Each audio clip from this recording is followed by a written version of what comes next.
Di video sebelumnya, kita udah bikin pondasi pile atau tiang pancang. Nah, sekarang kita lanjut ke pembuatan pondasi abutment.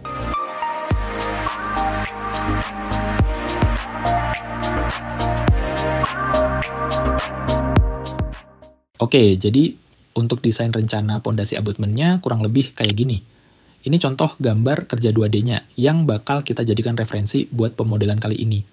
Sebelum lanjut ke bagian pemodelannya, saya akan jelasin dulu sedikit biar kalian nggak bingung. Mari kita perhatikan dulu ini bareng-bareng. Jadi untuk modelin pondasi abutment di sini saya buat modular. Totalnya ada 5 bagian modular. Pertama ada pile cap-nya, kedua ada bagian body abutment, ketiga ada bagian wing wall, keempat ada lateral stop, dan yang terakhir ada bagian pedestal. Kenapa saya pisahin jadi bagian modular-modular kayak gini? Supaya nanti pas kita bikin parameter dan modelin di bagian project, semuanya jadi lebih gampang diatur dan rapi secara struktural. Nah, setelah semua modular ini jadi, baru semuanya kita gabungkan dalam family utama jadi satu kesatuan, yaitu family foundation abutment. Intinya jangan langsung dibikin jadi satu family sekaligus ya, karena biasanya cara itu malah bikin prosesnya lebih rumit dan susah diatur. Bagian yang paling penting, pertama kita siapin dulu bagian parameternya. Karena nanti di pemodelan abutment ini, kita bakal banyak banget butuh parameter. Jadi lebih aman kalau semuanya kita siapkan dari awal. Nah, buat kalian yang belum pernah pakai shared parameter di Revit, bagian ini penting banget buat diperhatiin. Kalau mau tahu definisi teorinya apa, silakan cari sendiri ya. Yang penting intinya gini, shared parameter itu membantu banget kalau kita mau bikin banyak family yang saling terhubung. Jadi nanti kita nggak perlu ngetik ulang parameter satu-satu secara manual, tinggal ambil aja dari shared parameter yang sudah kita buat sebelumnya. Kelebihannya apa? Konsistensi. Terutama kalau proyeknya udah gede atau kompleks, nama parameter yang punya identitas unik bakal tetap seragam di semua family. Jadi workflow-nya lebih efisien dan aman dari typo atau mismatch data. Oke, langsung ke praktik aja ya, biar nggak kebanyakan teori. Pertama, buka tab Manage, lalu pilih Shared Parameter. Setelah itu, klik Create dan simpan filenya dengan nama shared_parameter_abutment. Catatan penting, jangan pakai spasi di nama filenya. Kalau perlu pakai garis bawah atau underscore aja, karena kadang Revit bisa error kalau baca nama yang ada spasinya. Kalau udah, kita lanjut buat grup dulu buat masing-masing family modular. Di sini saya contohin satu aja ya, nanti sisanya kalian bisa lengkapi sendiri sesuai list yang udah saya tunjukin kayak gini. Kalian bisa screenshot dulu untuk tabel ini. Kita buat dulu grup baru dengan nama Pile Cap Modular. Kemudian klik New Parameter, dan bikin parameter pertama dengan nama Pile Cap, lebar. Untuk disiplin, pilih Common, dan untuk Type of Parameter, pilih Length. Nah, seperti itu ya langkah-langkahnya. Pastikan pemilihan disiplin dan data type-nya jangan sampai salah, karena kalau keliru, nanti hasilnya bisa nggak terbaca di family.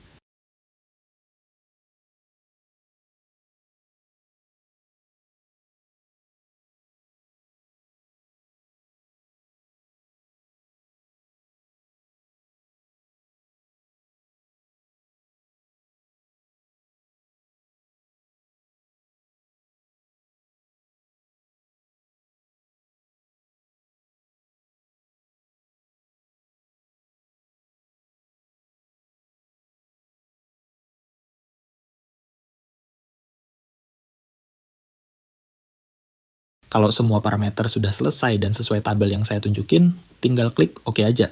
Terakhir, jangan lupa ingat lokasi penyimpanan file shared parameternya, karena nanti file itu akan kita panggil lagi saat bikin family modular di tahap berikutnya. Oke, sekarang kita mulai dari modular pertama dulu ya, yaitu bagian Pile Cap. Langkah awalnya, kita buat new family, dan pilih template metric generic model. Kenapa pakai generic? Supaya nanti waktu digabung ke family utama, model ini bisa terbaca sebagai elemen umum, bukan kategori khusus yang malah bikin parameter susah dibaca. Baru nanti, waktu kita bikin family utamanya, kategorinya bisa kita ubah ke metric structural foundation. Seperti biasa, jangan lupa atur dulu satuan atau unitnya sesuai kebutuhan kamu. Sekarang kita kerja dari tampilan reference level atau bidang atas. Pastikan dulu kamu sudah pilih view-nya dari project browser. Berikutnya, kita butuh garis bantu buat nentuin bentuk persegi dari pile cap-nya.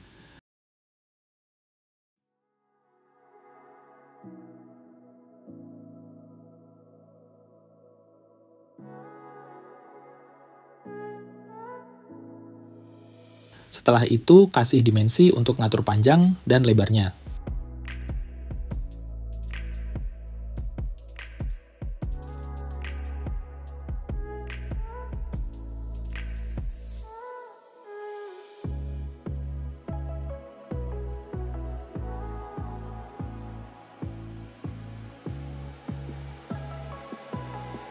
Kalau sudah, kita lanjut bikin modelnya pakai extrusion.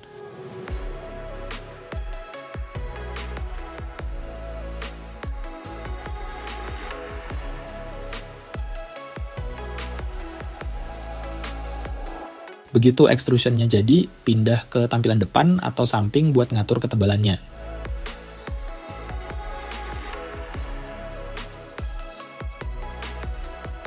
Seperti biasa, tambahkan garis bantu biar gampang dikaitkan ke dimensi.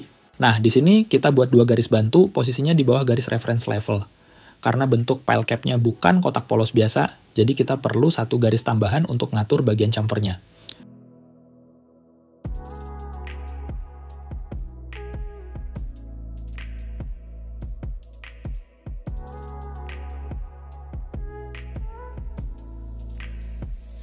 Sekarang balik lagi ke tampilan reference level, dan kita buat model chamfernya pakai tool blend.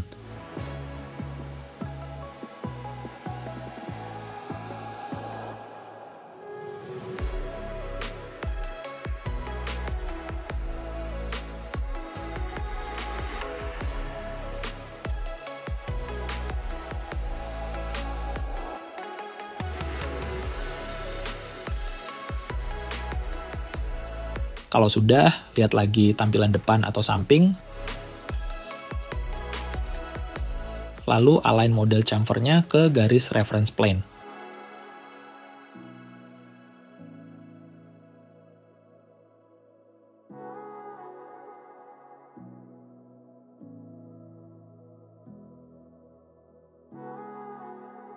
Nah, model file cap-nya sekarang sudah jadi. Berikutnya, tinggal atur semua parameter di bagian family type. Masih ingat shared parameter yang kita bikin di awal tadi? Sekarang saatnya kita pakai itu buat modular file cap ini.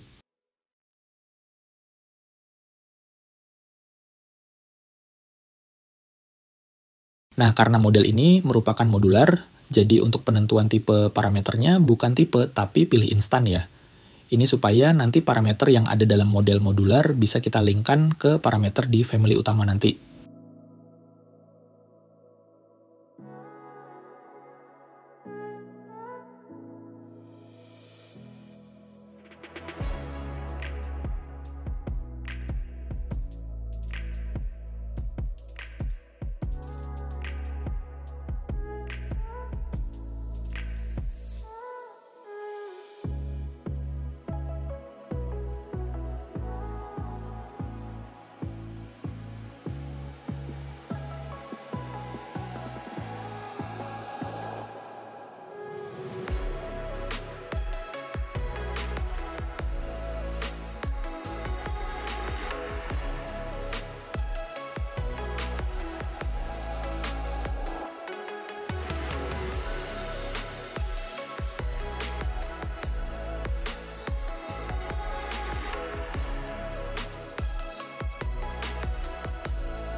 Setelah parameter ditambahkan dan nilainya sudah diisi, langsung terapkan ke semua dimensi yang tadi kita buat, termasuk ke bagian materialnya. Untuk cara bikin material dan ngatur spesifikasinya, udah pernah kita bahas di video pertama ya, jadi di sini tinggal saya terapkan aja.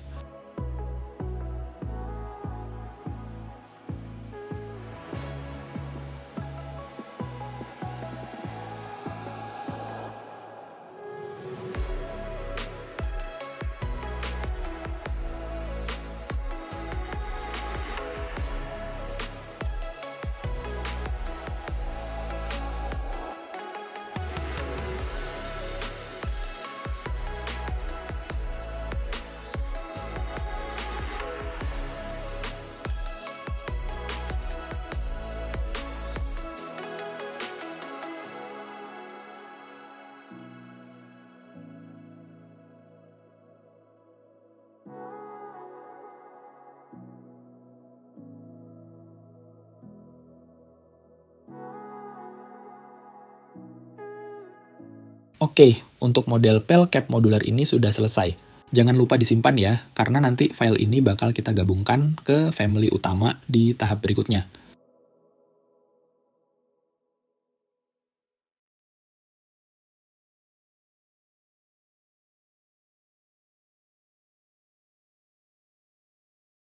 Di tahap berikutnya, sekarang kita buat model modular body abutment.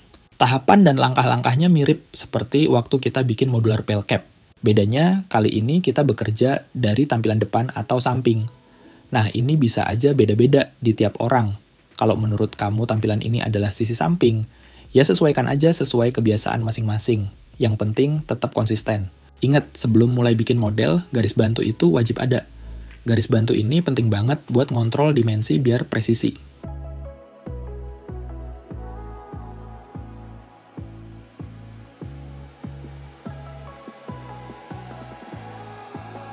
Kita pakai lagi tool extrusion untuk bikin model body abutment-nya. Jadi perhatikan baik-baik langkahnya ya. Sedikit tips dari saya, pas lagi modeling jangan langsung tempelkan garis model ke garis bantunya. Lebih baik nanti gunakan tool align, lalu centang lock. Tujuannya biar setiap garis model bisa terkunci ke garis reference, karena kontrol dimensinya nanti kita atur lewat garis reference itu. Sampai sini harusnya kalian sudah paham ya, karena hal kayak gini udah sering banget kita bahas di video-video sebelumnya.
Sekarang model body abutment-nya udah jadi.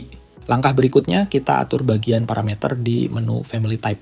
Sambil saya atur parameternya, kalian bisa perhatikan gambar ini. Di gambar ini saya tunjukin tiap parameter dan bagian dimensi mana aja yang dikontrol. Sebetulnya untuk penamaan dan cara penerapan parameter ke dimensi itu bisa aja beda-beda, terserah kalian mau ngasih nama apapun juga bisa, dan itu nggak masalah. Yang penting tetap konsisten, gampang dimengerti, dan jangan sampai ada parameter yang saling tarik-menarik, karena itu bisa bikin error.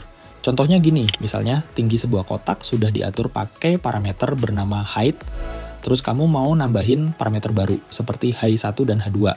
Nah, sebaiknya pilih salah satu aja antara H1 atau H2. Kalau dua-duanya dipakai untuk ngatur tinggi yang sama, nanti hasilnya malah bentrok atau error. Sebab H1 ditambah H2 pasti akan sama dengan nilai height, kecuali height-nya tidak digunakan. Sampai sini penjelasan versi gampangnya harusnya udah cukup jelas ya.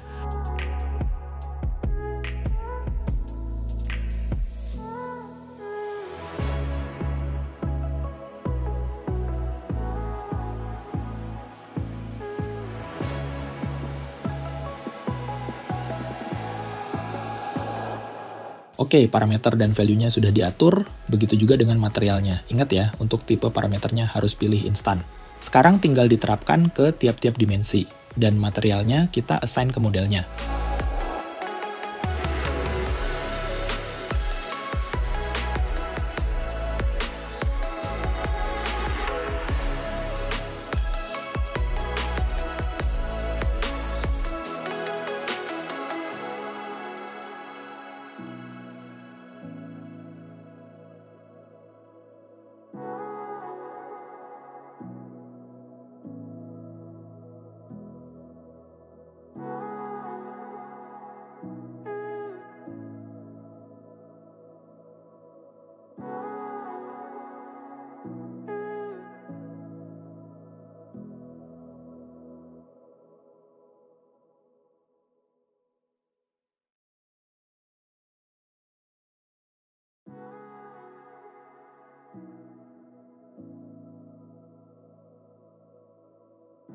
Kalau semua sudah dipastikan benar, simpan family modular ini dengan nama body abutment modular.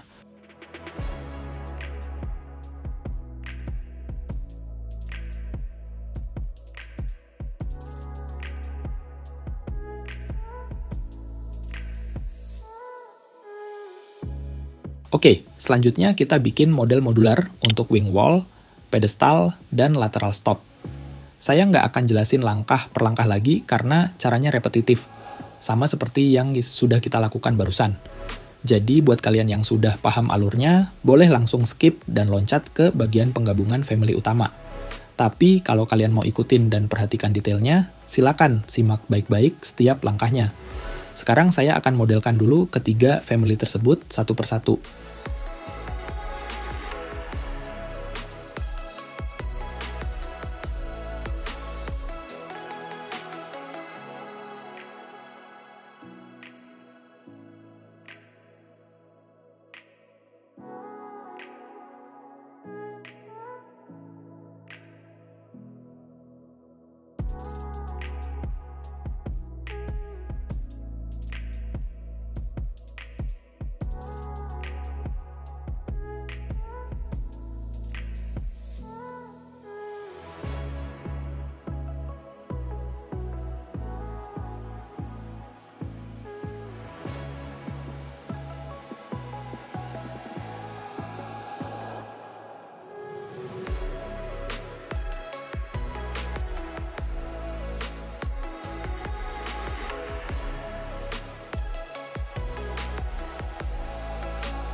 Oke, sekarang saatnya kita gabungkan semua family modular yang tadi sudah kita buat.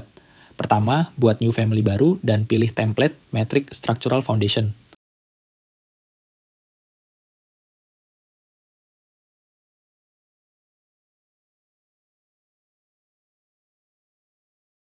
Selanjutnya, masukkan semua family yang tadi kita buat dengan cara insert, lalu pilih semua file .rfa-nya.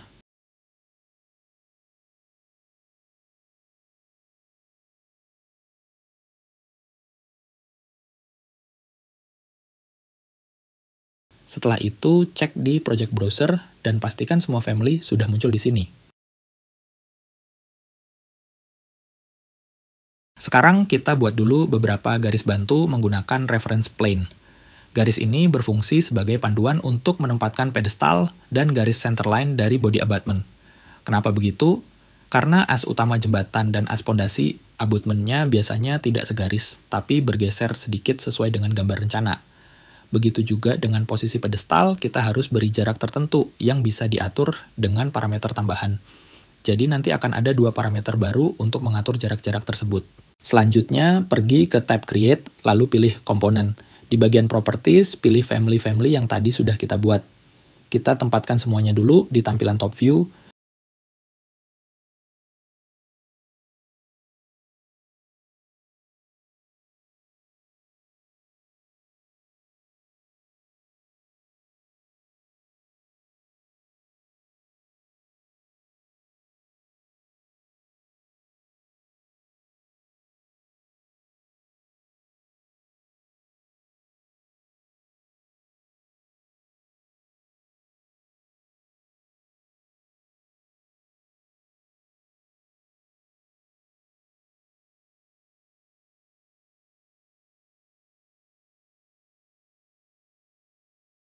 Jika semua sudah dimasukkan, sekarang kita mulai align satu persatu.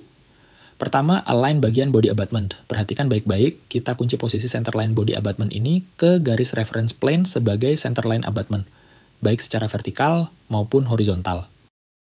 Setelah itu, align juga bagian modular pile cap sesuai dengan posisi pada gambar rencana. Kalau sudah, tinjau model dari tampilan depan atau samping. Pastikan elevasinya sudah benar.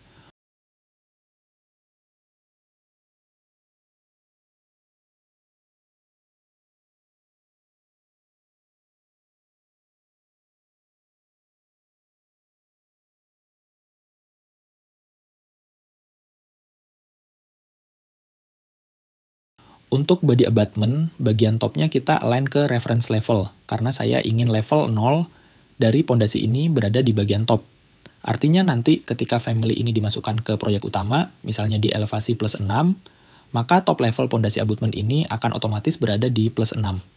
Tapi kalau kalian ingin level 0-nya ada di bawah, silakan sesuaikan sendiri sesuai kebutuhan proyek.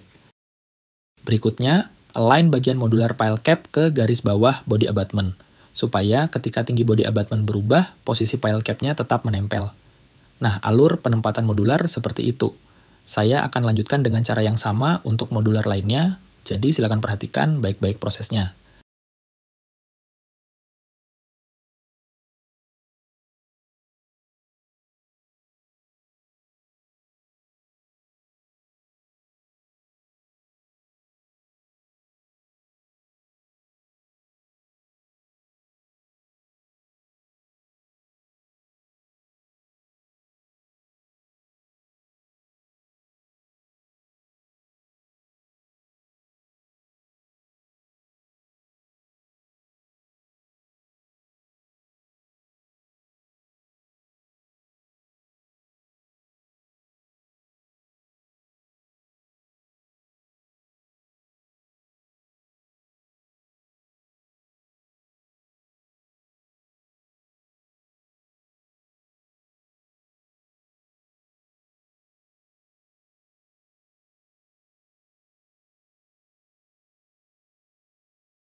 Kalau semua sudah selesai di-align, langkah berikutnya adalah mengatur parameter di family type.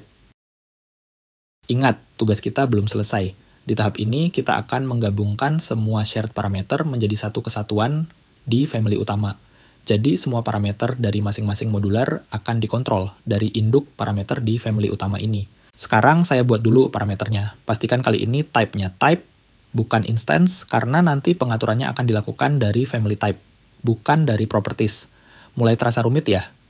Memang sengaja seperti itu, biar sedikit ribet di awal, tapi mudah saat digunakan di proyek utama nanti.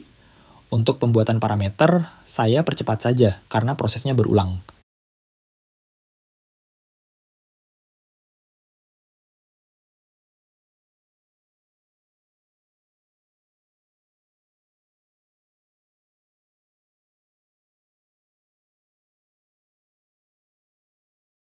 Berikutnya, kita tinggal linkkan semua instance parameter di masing-masing family modular.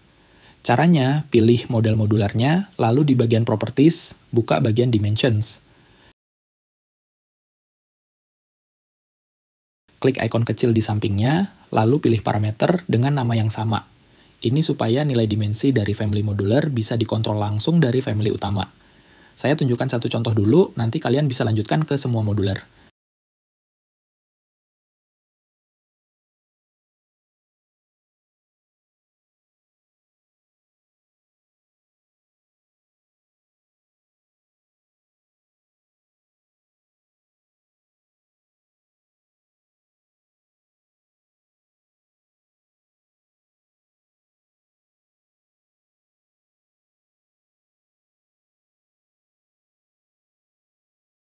Kalau sudah di-linkkan semuanya, kalian bisa lihat pada masing-masing family modular, teks dimensi akan berubah jadi abu-abu. Dan di sampingnya muncul ikon tanda sama dengan. Itu tandanya parameter dari family modular sudah terhubung ke parameter utama.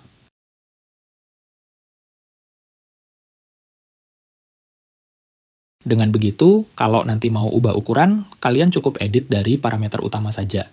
Dan semua ukuran di modular family akan otomatis menyesuaikan.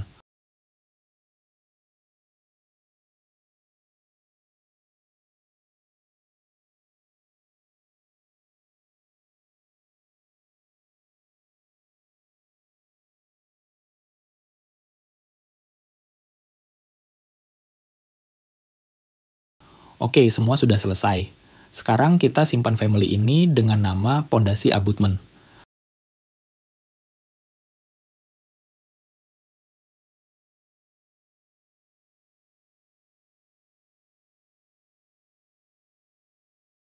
Lalu klik Load into Project and Close.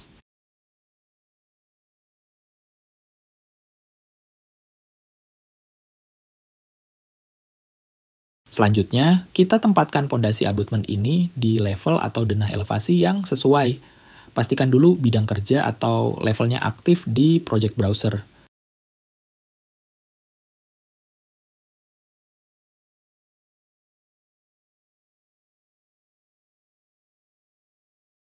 Pergi ke tab Structure, pilih Tool Structural Foundation, kemudian pilih Family Pondasi Abutment, dan tempatkan di denah sesuai garis centerline masing-masing.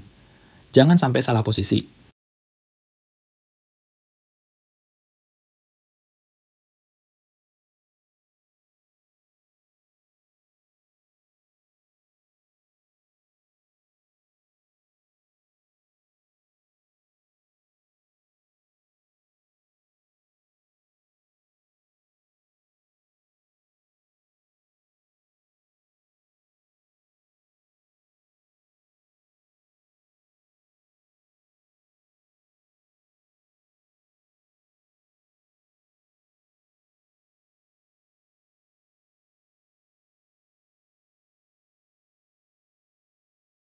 Jika sudah, buka tampilan 3D untuk cek keseluruhan modelnya.